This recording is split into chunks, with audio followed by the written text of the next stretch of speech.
Benjamin. I am here today with a friend.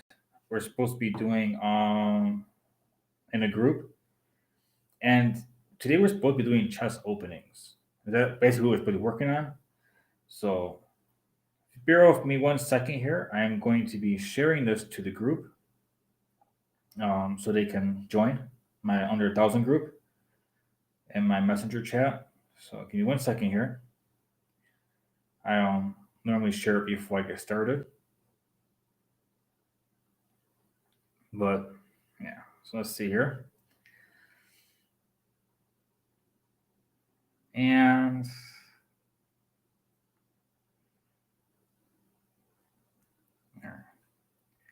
I got it shared. I just need a second real quick to see if anyone. Okay. All right. So let's get started. Are you? Hey, how you guys doing? Are you on now, or I'm not sure which one's I am potato. Like in my group chat, I am potato. I'm not sure if it's Dexter Swoop or Bunny. Good morning.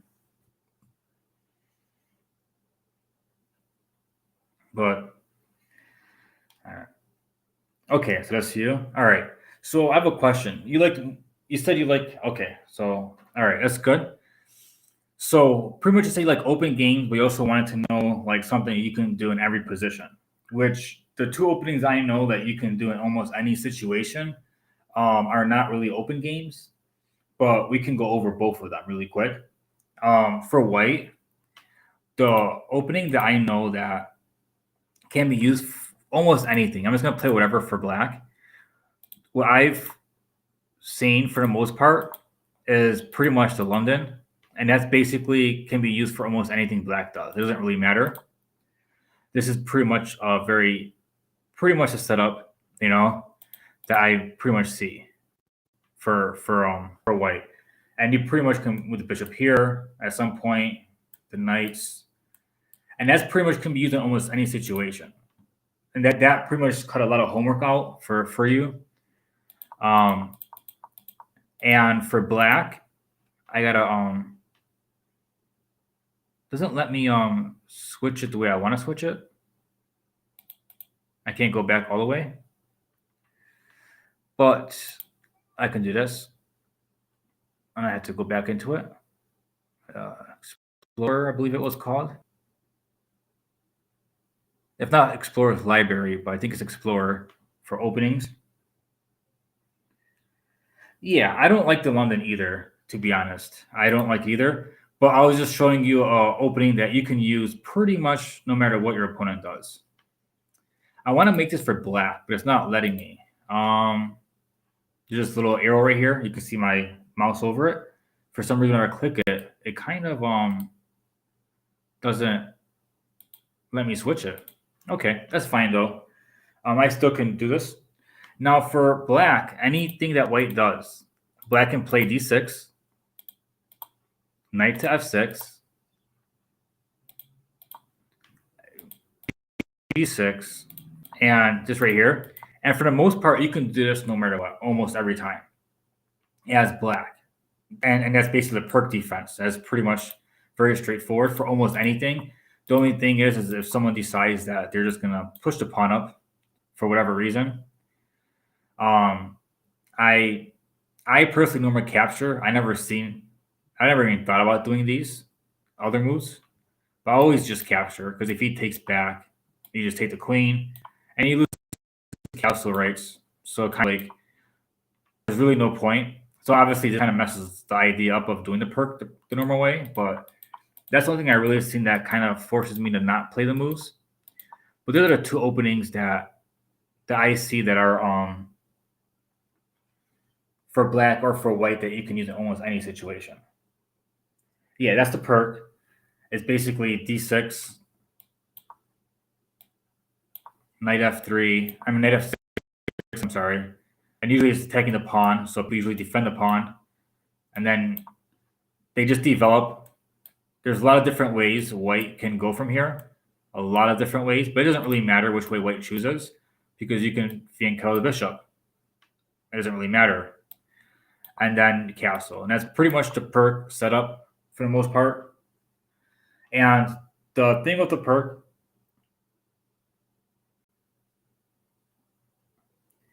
King's Indian and perk are very similar. King's Indian, it starts with, yeah, it's not letting me restart this, is it? Yes, it is. Okay. King's Indian usually starts with this right here. This is usually like the setup, I guess, for the King's Indian. So it's very similar. It's pretty much almost the same, except that usually you have the C pawn here instead. On the perk, usually the knight goes first, and the C pawn is back down to a C2. But they're pretty similar. So yeah, they're pretty much similar. I usually use the King's or perk depending on what my opponent does. If he plays D4 first, and I play Knight F6, usually we get into the King's Indian. If he plays E4 first, I play D6. And if he plays, I just get into the perk. So it's kind of what I do. But we should focus more on what you want, like your style of what you said you wanted. You said you wanted more open, more tactical games. And let's do that, okay? King's Indian against D4. Yeah, usually D4 is where King's Indian happens because you play Knight F6, and then after C4 is considered Indian. You know, you can play this way if you wanted, or you can play D6 either way. But yeah, that's pretty much. But they're basically almost the same thing. King's Indian and perk are very similar. You can study King's Indian, you can study the perk, and you usually find they're very similar, and their lines are similar, and their ideas and plans are all similar. So you can actually learn both, and you can get ideas from each other. But what you said you wanted is more open. Now, there is an idea that is really strange. I don't know if you ever would use a Scandinavian or not, but if they take and you play knight to C, knight to F6, attacking the pawn, and they defend it, this right here is called a flanted gambit. And if he takes and you take back, what has happened is that you gave up a pawn, but you have two pieces already out developed. You already have two pieces developed, and white doesn't have any. So it's a tactical opening. You have to really play aggressive and really get all your pieces out immediately because you give up a pawn and you have no center pawns. And no center pawns is horrible because you kind of need to control the center.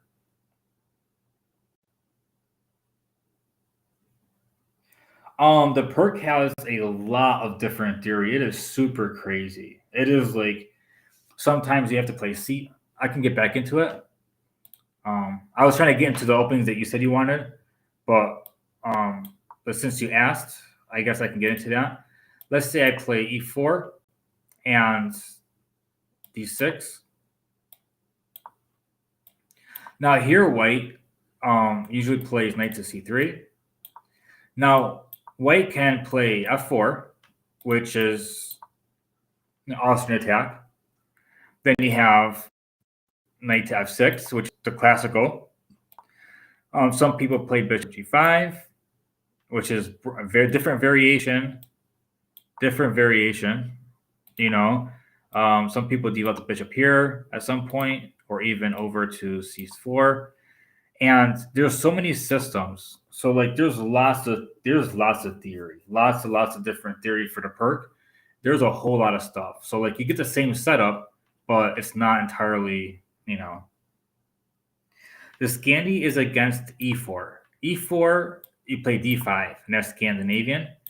And if you want the super tactical line, you defend the pawn to make sure you don't take it.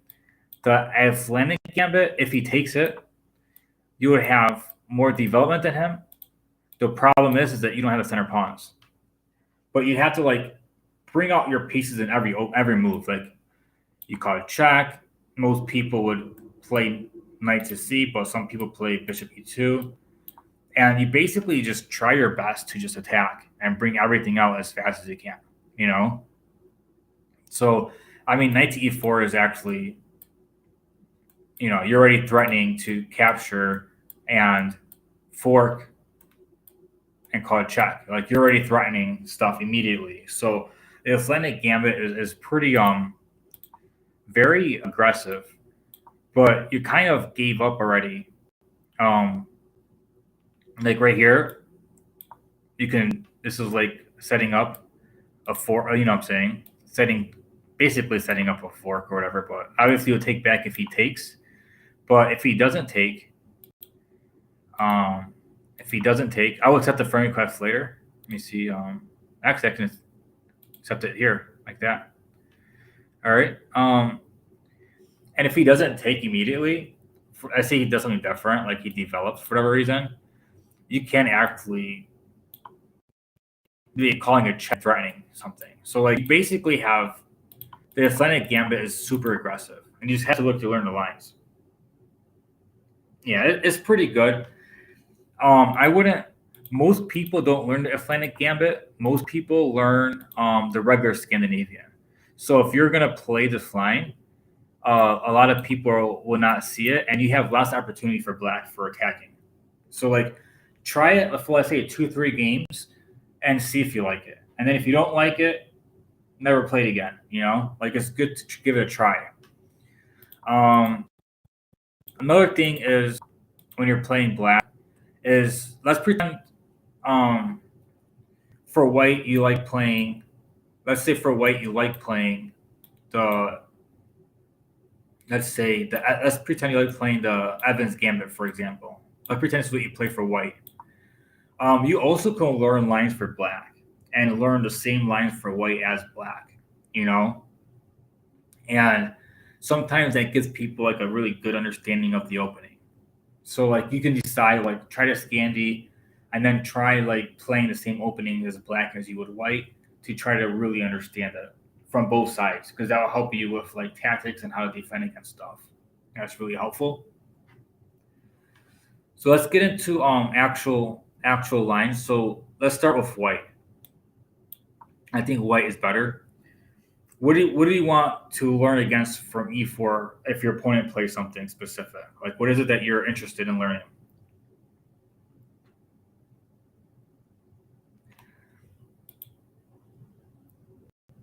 Um, what's up, man? How you doing? There's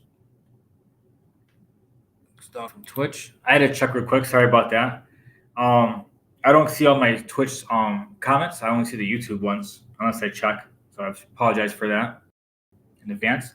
Actually, I wonder if I can actually just go onto my Twitch account while I'm streaming. Scandi perk. I don't respond. E5 D5. Okay.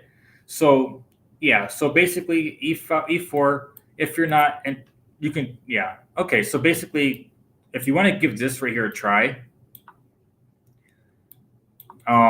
I would suggest first trying out the Icelandic Gambit to see how that works. And your opponent doesn't have to take. That's like the most common move though, but he doesn't have to take. He can just develop. He can be like, well, I don't want to play an opening line, and that's pretty much, that's fine too.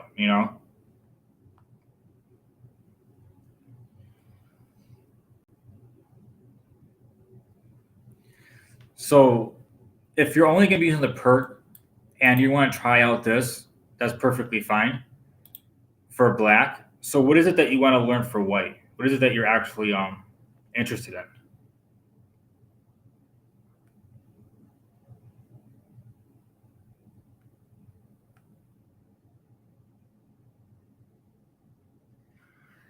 Um, you mean as you mean the gambit line? If I can play a game,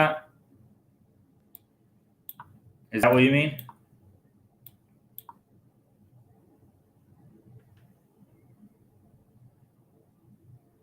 The English? Um, you've played the English before, like the C4 move.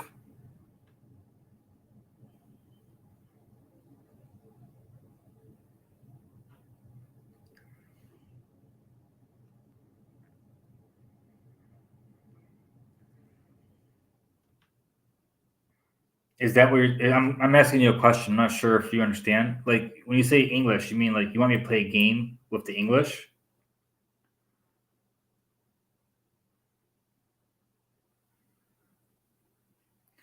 Um, I actually have never really learned the English really well, but it kind of makes me think about, to be honest, it makes me think about pretty much a Sicilian. Like if you're white and you're playing E4 C5, that's a Sicilian.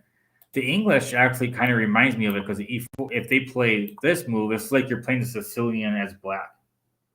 This game of the Scandi variation.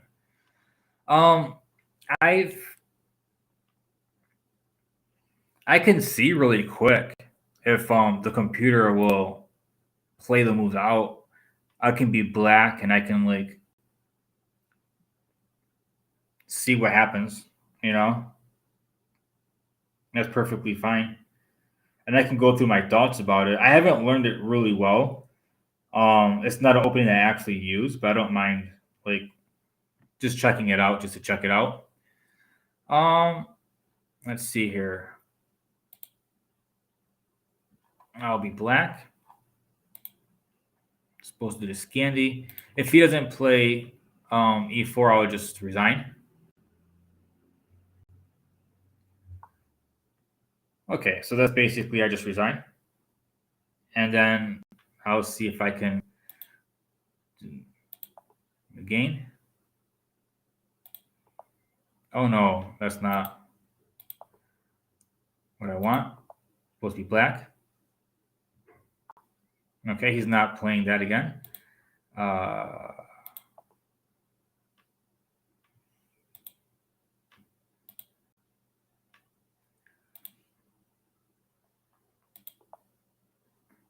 that's the great thing about these bots. You actually can do this until you get an opening you like. Okay, he's not doing it. So what I'm gonna do is I'm gonna play a different bot that's 14. That's like maybe 1200 or something, different one. This is 1200. This is 14. It's this one. Maybe he'll play. Okay, perfect. So he's going to be playing the E4. Hopefully he takes. If not, I'm going to start over. Okay. So now pretty much the idea here. I'm not playing the normal Scandi. I'm doing the Icelandic Gambit. And I've actually seen that before. That kind of changes things. You kind of have to, obviously, if you learn this opening and you learn it with E6, you obviously have to learn what to do if your opponent plays knight instead, C4 instead, bishop instead, and this. So you kind of have to learn a little bit of different stuff, obviously. So the idea, even though I'm not gambling the pawn, is to develop an attack as fast as possible. So I would think of maybe capturing, moving the bishop, or capturing with the knight. What do you think would be best? Like, what do you think would you feel would be more comfortable for you if you're playing this position? What would you like more?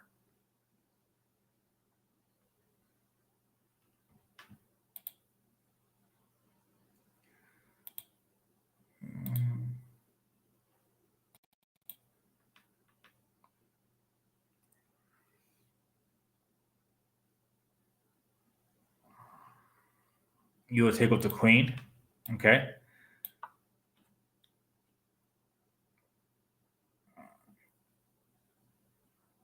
It does centralize the queen, so that's not a bad idea. It puts him out to attack, but also centralizes him. So it actually gives him a lot of ideas and movement. Now, I would think of developing the bishop next because you already have the knight out, you have the queen out.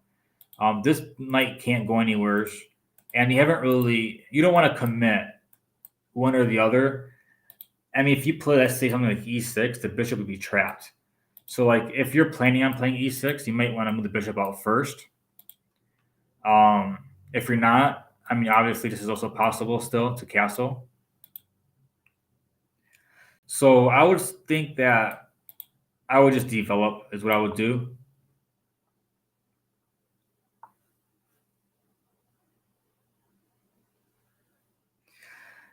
And I'm pretty sure already you can see he made a mistake, like a small one, a positional mistake.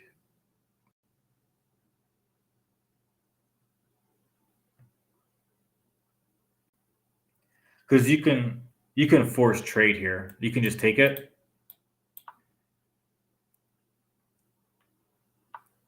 and then take. And his pawn structure is pretty messed up.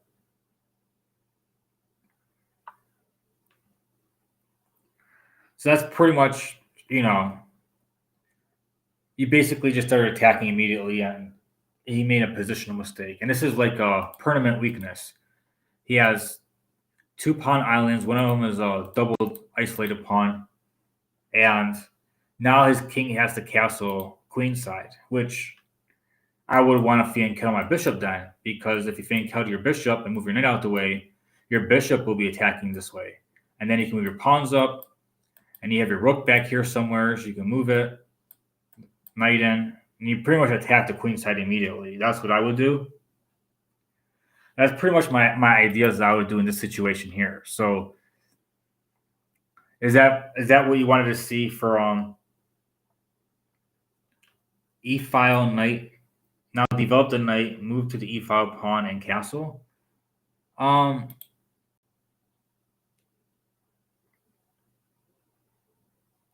Do you mean like this and castle? I mean, to be honest, this is what I would do, but it's also possible to, I guess, move your knight and castle this way, because you do have four connected pawns versus his pawns, and it might be easier chance for you to make a queen. So like, I was thinking more of it along the lines of just attacking his king, is what I was thinking of, and creating like some form of attack with your pawns, because that's the style of play that I have.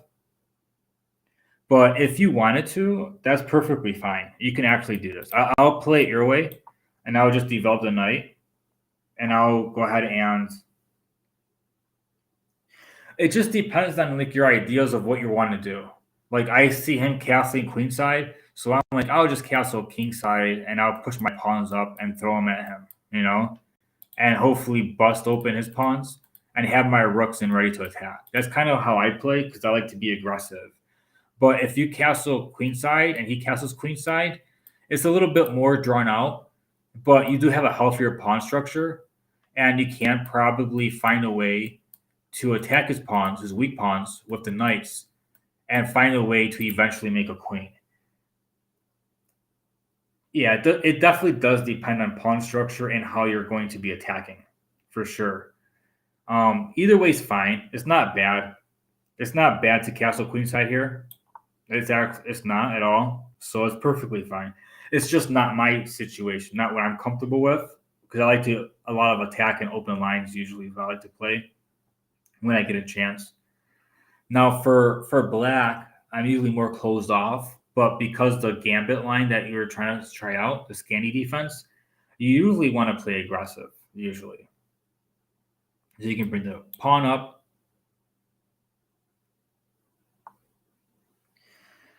For opening report, you have to do more than two openings. This is why I was trying to like really talk about openings a lot, and I was trying to get you to because right now we haven't really got much into anything, to be honest. When it comes to an opening report, we just have like an idea of like the perk or the Athletic Gambit, and then for white, we don't really have anything. I'll give you a perfect example. Do you mind if I get rid of this game real quick and show you what I like an opening report and what I mean? I'll show you my opening report really quick, if you like, for white, so you can see that you need more than two openings. I can trash this game if you like, and we can go ahead and start with that. Okay, so I'm going to trash this game and go to Explorer. This is what I mean by opening report. After like, I don't think anyone should do one until like after 1,000. But an opening report is like mine. I always play e4, right? If my opponent plays e5, then I play knight to c6, f6. This is like almost all the time, right? Most people play this. I go ahead and bam, I have the Evans Gambit. And it's like, okay, well, not everyone does that, right? So now, what if my opponent plays two knights defense? Well, I like playing d4, and I play the two knights open. So like I've learned the two knights open. So now it's like, okay, what if my opponent doesn't do that? What if my opponent plays this move? It's like, okay, well, for the full defense, I'll be playing bishop d4, and if he develops this way, I usually play d4. So it's like, then I have to learn this opening, right? A little bit about it, okay? All right, well, now what if my opponent plays Petrov's defense? Well, I don't like the Petrov. I don't like these captures, right? So I just play my knight. And then if he comes in, I just play my bishop. And I kind of play this variation instead. So I had to learn a little bit about this, right? So now I'm developing an opening report. I'm playing e4, he's playing e5. Now I'm learning what to do about different responses. And that's basically what an opening report is. Like that's basically 1, 2, 3 different openings off the second move. I have to learn them all, right? And I have to learn a little bit about each one. So whenever I play games, I'm comfortable. I know what I'm doing in this situation, right? These are the ones that I've learned. Now, sometimes I play people who play stuff like Queen, F6. I didn't learn anything for that, but I just develop normally. So, like, I don't have an answer for every opening, but that's basically what I've done for this, for E5, E4, E5. This is basically what I've done.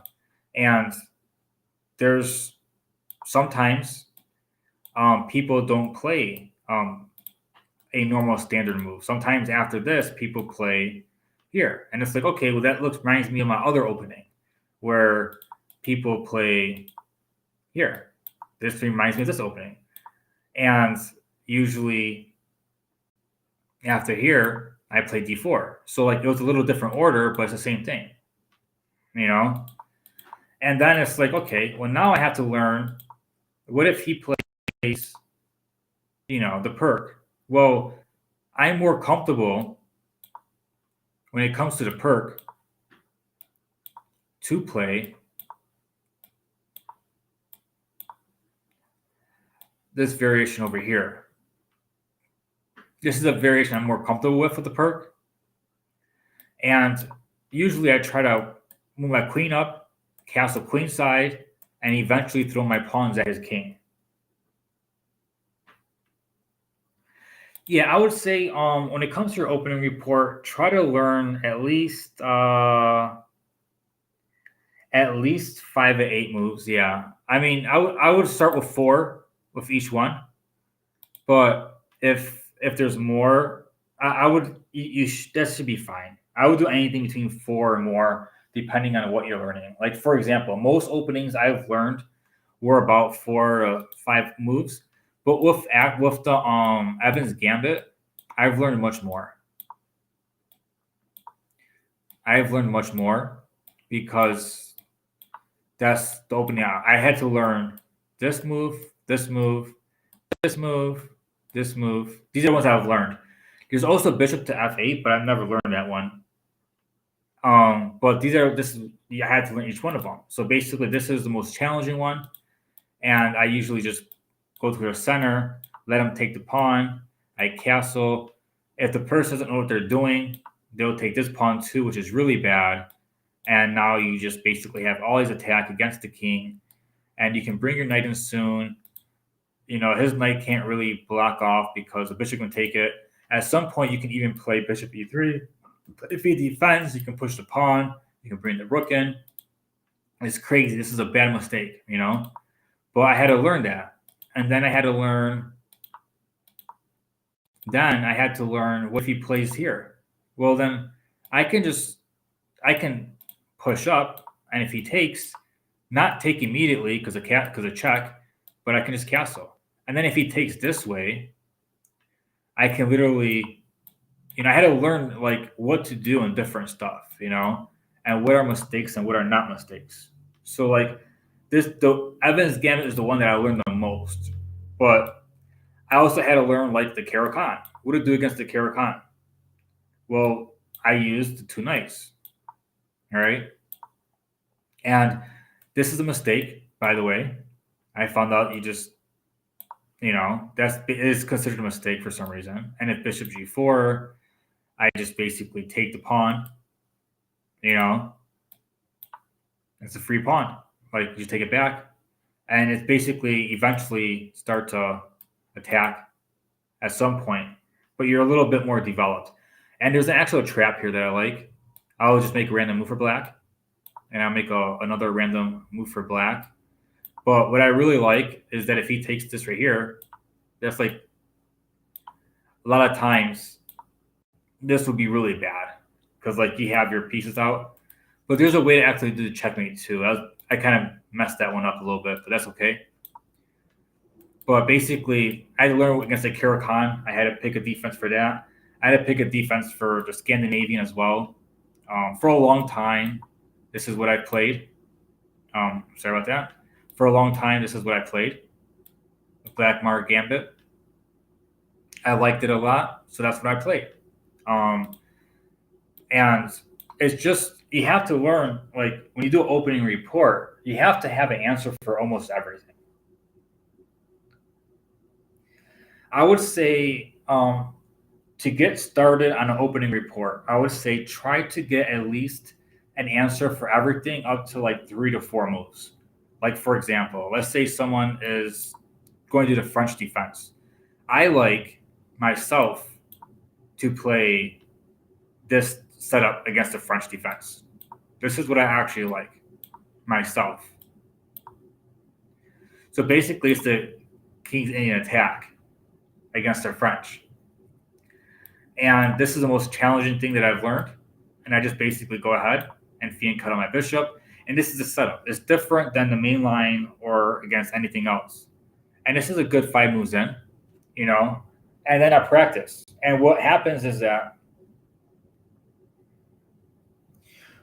I would say your openings, they basically kind of will be computer moves.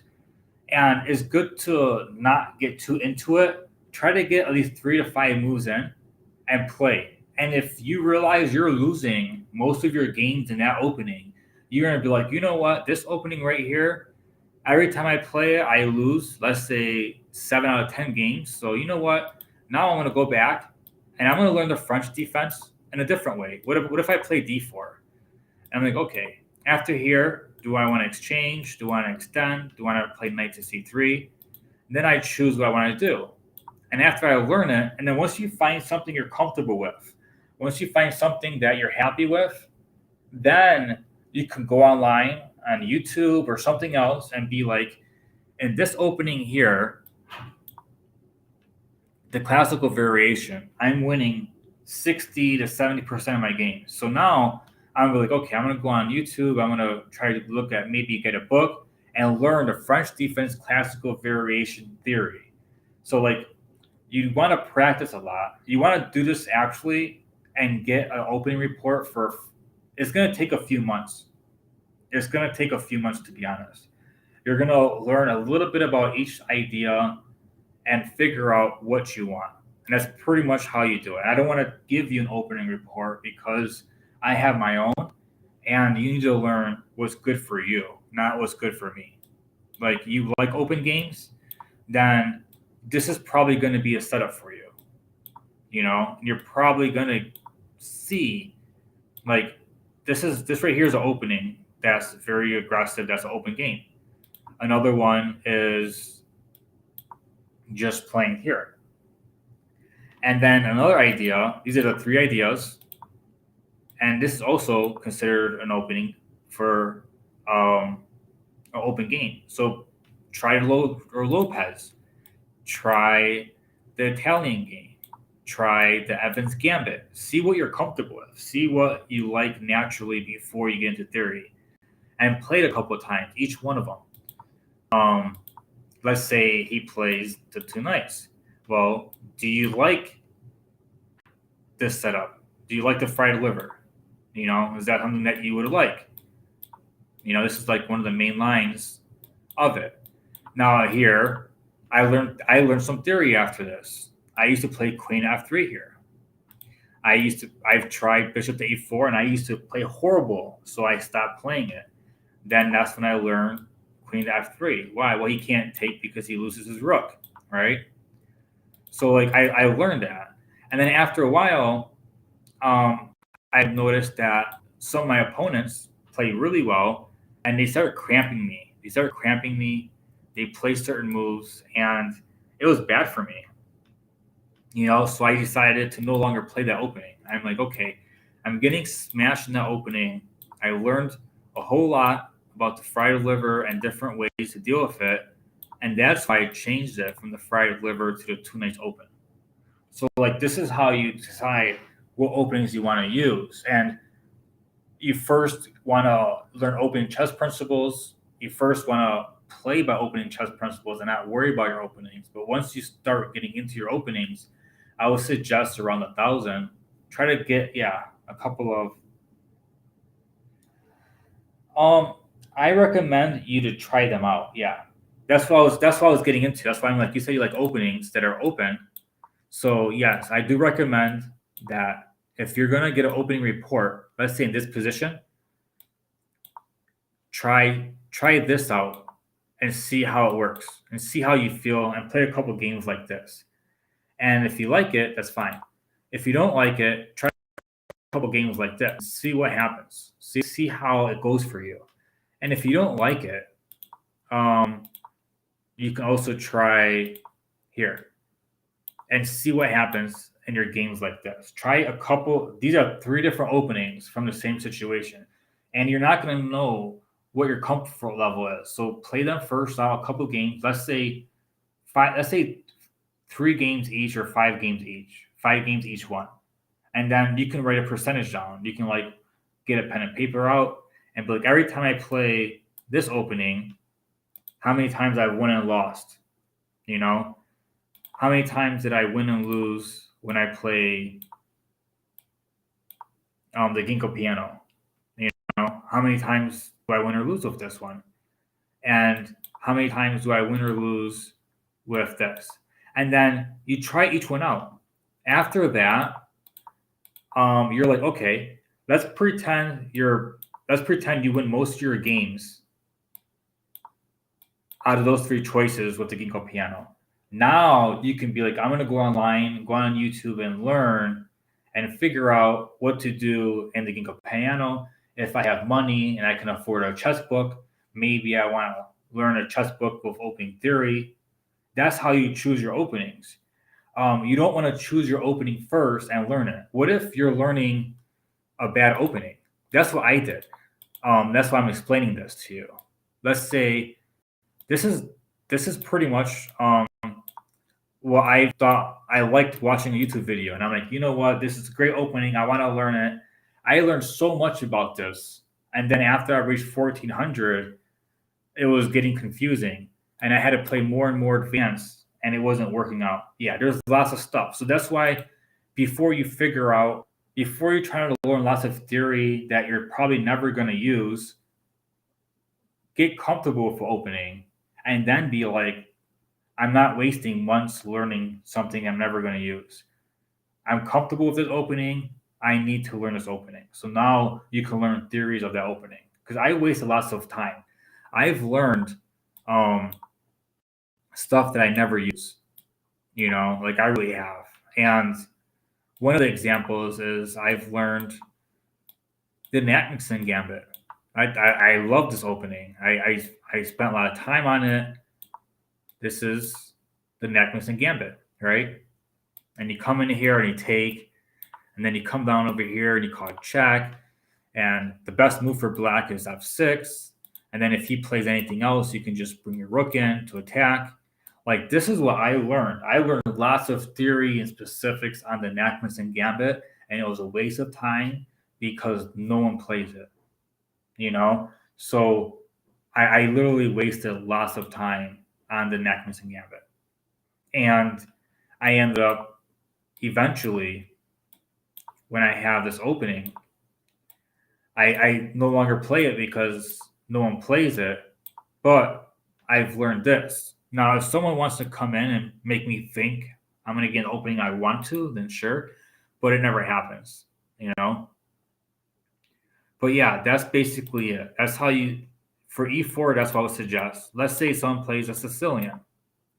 Now, you have to decide, like, look at all these options you have, you know?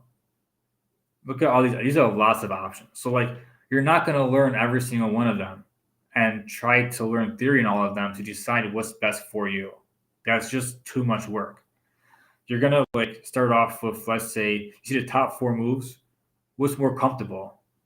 I want to try this one, maybe try this one, maybe try c3, maybe try d4. Like, there's like 4. I guess you can check the top 4 or something and be like, I'm going to check out each one of these, you know? That's basically how that would work. And that's what I would do.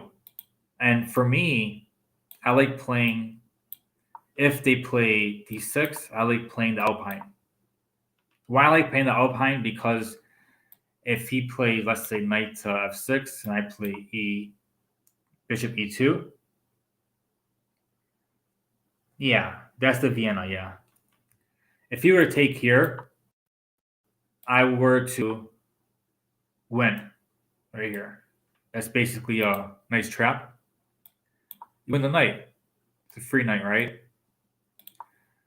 Well, let's say he doesn't take it. Let's say he develops instead. Well, I'll just play d4. If he takes it, where's his knight going to go?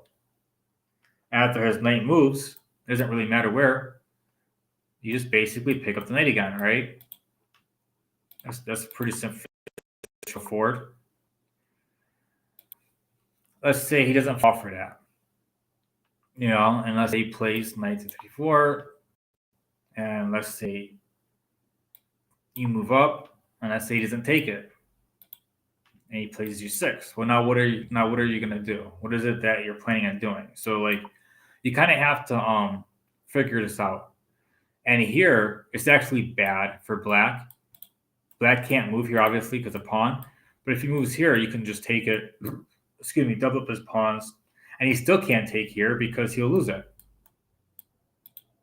So he basically is forced to move back, which is an unnatural move. So, like, I like this opening because I know so many ways to punish my opponent if he makes a mistake. So for me, that's one of my favorite openings against a Sicilian. But let's pretend you don't like that. You actually can play knight c3 too, even though it's not the Vienna. But the Vienna is, I believe, right here. And yeah, if you don't want to play the Evans Gambit, if you don't want to play the Ruy Lopez, if you don't want to play Italian game, let's pretend those don't work for you. Let's say you were playing them and you played 5 games and you lost 3 each one of them. Let's say, you know what, I'm going to try the Vienna. That's perfectly fine. Sometimes people would play this aggressive line, which is a gambit line, which is an open game. You say, like, open games, and after he takes, I believe the next is knight to f3. I believe I never learned theory in this, but this actually becomes very similar to the King's Gambit. Just so you know. So, like, if you learn it, you will realize that the King's Gambit, if he takes and you move up, if he were to play here and you were to play here, that's pretty much the same thing. That's pretty much the same thing. So, like, but the Vienna, you don't have to play the Gambit line. If you want to play the regular Vienna, you don't have to play the Gambit line. But if you do play the Gambit line, it'll be very similar to the King's Gambit. So you kind of have to learn lots of stuff with the King's Gambit after knight to f6. So it kind of, you don't have to learn everything about the King's Gambit. You can learn this line. And that's basically, they probably have a pretty good amount on this because they have the attack, you bring your bishop up, you have a good center, you're attacking this pawn here. I mean, you can eventually, you know, when you can bring the knight up, eventually bring the queen in somehow. It's a really aggressive opening. So, I hope that helps you understand how to make an opening report using this, because there's too many options. You're not going to learn all of this, and there's too much, and you're not a computer. So you can't learn it like a computer. You learn it like a human, and you kind of learn a few ideas. And the best thing to do is, I believe, is to go off like opening chess principles. Like which ones do you think would be um, best for you? That's pretty much the idea of that. Um, but that's how I would do chess opening. That's how I will look at how to do chess openings.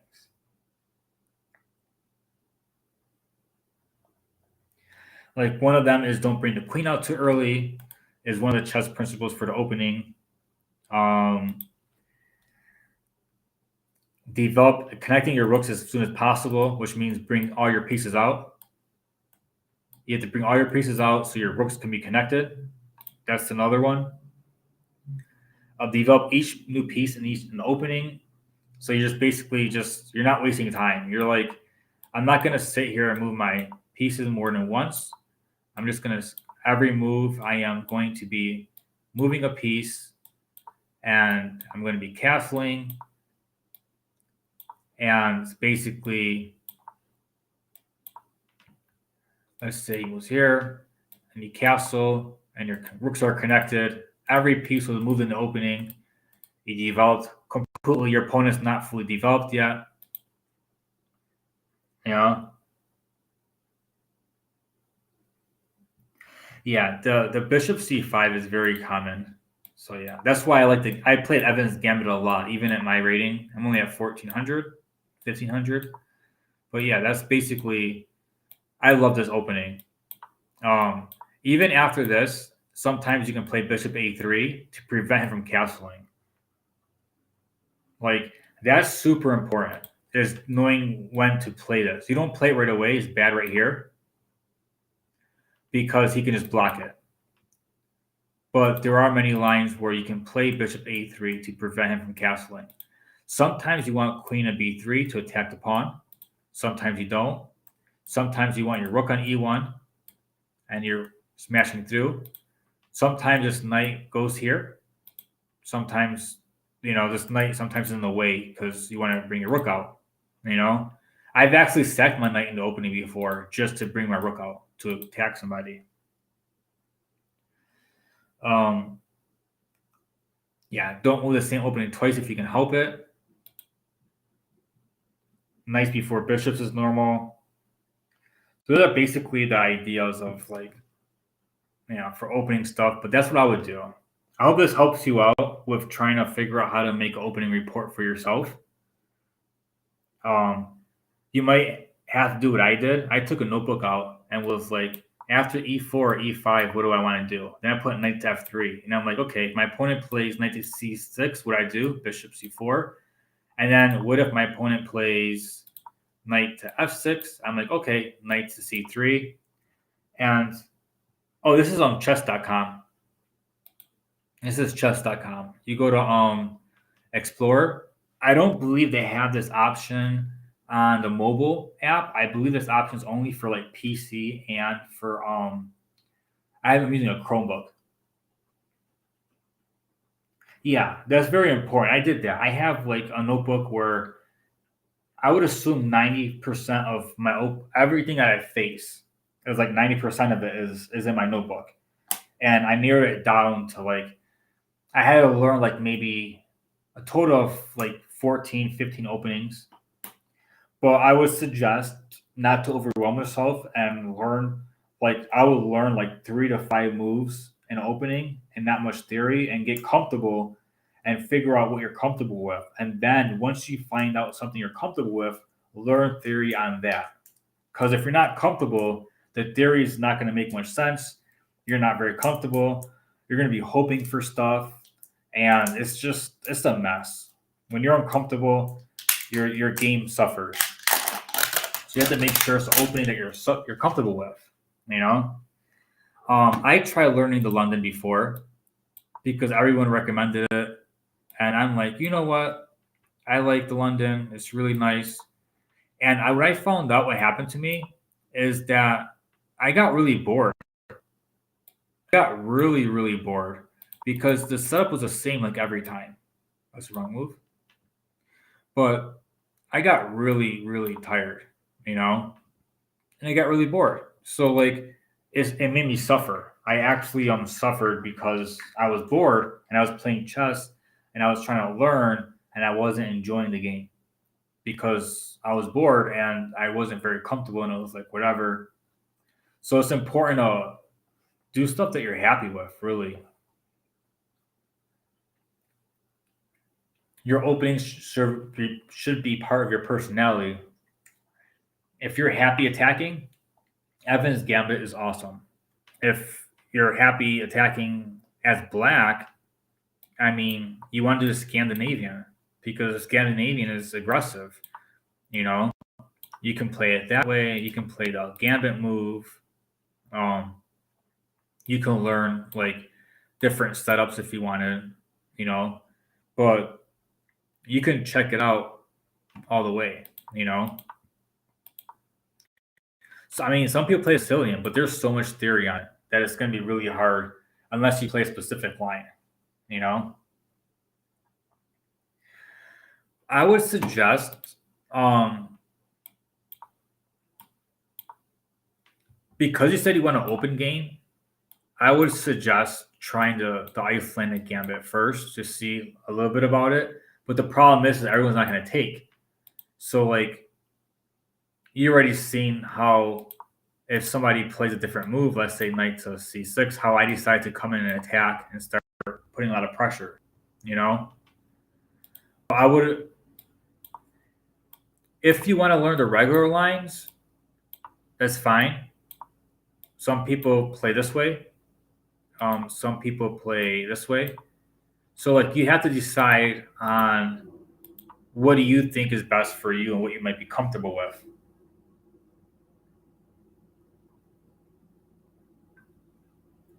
And the lines that you learn are going to be based on, let's pretend you capture, right?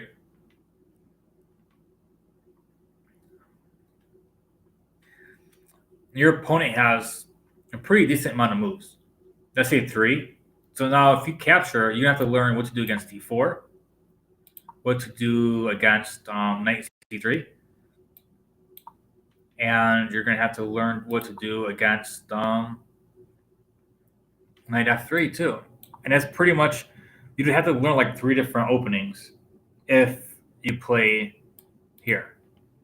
And then you kind of have a line for each one. Like let's say you take and he plays knight to c3, a5, d6, d8. Yeah, I already went through these two. I didn't go through d6. Queen e5 is also possible. But you kind of have to pick one line that you want to play with, that you're more comfortable with, and you think will be best for your game. You know?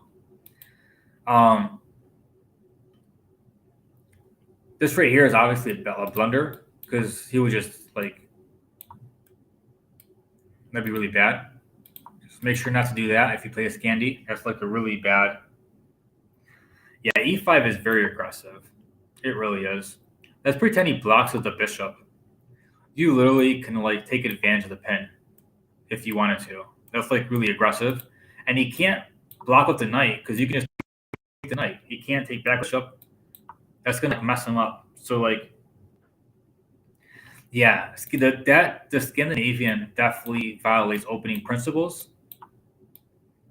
But it's proven to be fine. This is the master games, so like people have played it. It works. But it does violate opening principles for sure. That's why I like when it comes to Scandinavian defense. That's why I like the Icelandic Gambit. They take, you have 2 pieces out and you're black, and they have none. That's why I like that opening.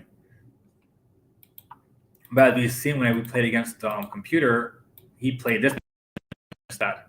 I was forced to be more creative, but still had an attacking game, you know? So like you have to, what to do basically if you play the Icelandic Gambit instead of the queen moves, Let's pretend, like you said, he moved the queen a lot.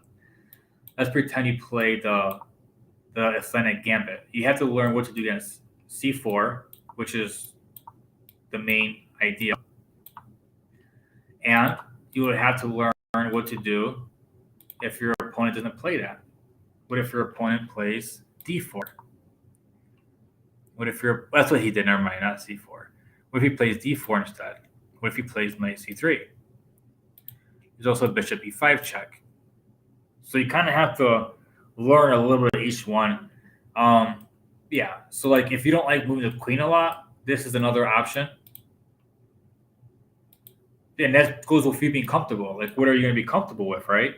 That's kind of like the idea of it. Like, you kind of look around and be like, well, I don't really like this. It doesn't matter if it's a good book move or not. If you don't like it, you're not going to like it, you know? And if you play it, it's going to be bad for you. And that's why I was like, it has to be based on what your comfort level is. You said you wanted to do perk. That's fine. If you want to do the perk, just know that your opponents are going to be attacking you, because once you play this, some people even play this line where they just start throwing their pawns. Some people will play right here. It looks like a weird move, but they're supporting a pawn push, and they're getting ready. What they're getting ready to do is they're getting ready to castle queenside. So after you castle, they develop. You would have to attack the center like immediately. Like personally, I would probably just start attacking the center, because they're getting ready to castle and they're getting ready to attack your king. You know, sometimes and a common idea here is c6 as well, because after they castle, you can start marching your pawns up.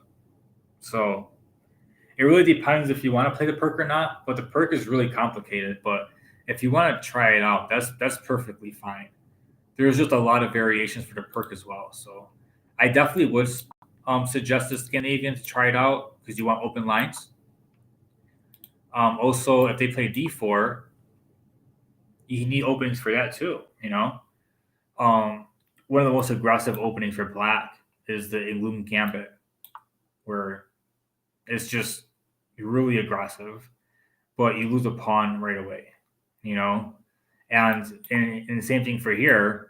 You literally can sacrifice a pawn again just for an extra attack, but it's like, I don't know. Is it considered? You can learn a lot of traps for that if you want to look at that as well. But yeah, I have mine are very simple. Mine are, and basically I said you need a notebook and pen or something and write stuff down and try to get an idea of an opening report, like 2 to 3 moves, not 2 to 3, like 3 to 4 moves, 3 to 5. Play a couple games, and if you don't like it, try a different one. If you don't like it, try a different one. You basically try to figure out what you like, and that's what you learn. All right. I hope this was helpful. Is there anything specific that you'd like to go over, like right now? Or is this good for you to understand how to do your opening report for yourself?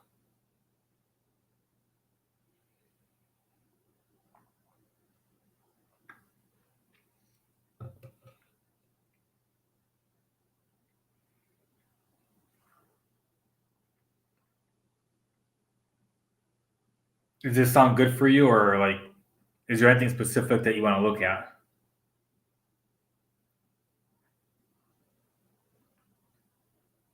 Yeah. All right. I'm glad. Yeah. Whatever. That's pretty much why it's difficult to make an opening report for another person, is because it's like it might not be your style of play. You know. So, all right. I'm glad you enjoyed it. I'm glad it was helpful. Um, yeah. And if you want to be helpful at all, like for me, like if you share this to like different stuff in different groups and be like, hey, this is like how he explained to do an opening report. I know a lot of people don't know how to do one. And if you actually can find anyone to donate, that would be super amazing too. Because I did the group for free for everyone. I know a lot of people can't afford lessons, And I was hoping at some point to find people who can also can donate. That would be really great. So, all right. Thank you. I guess I'll get going now. Um, I actually was happy to do this. Okay. All right. Thank you.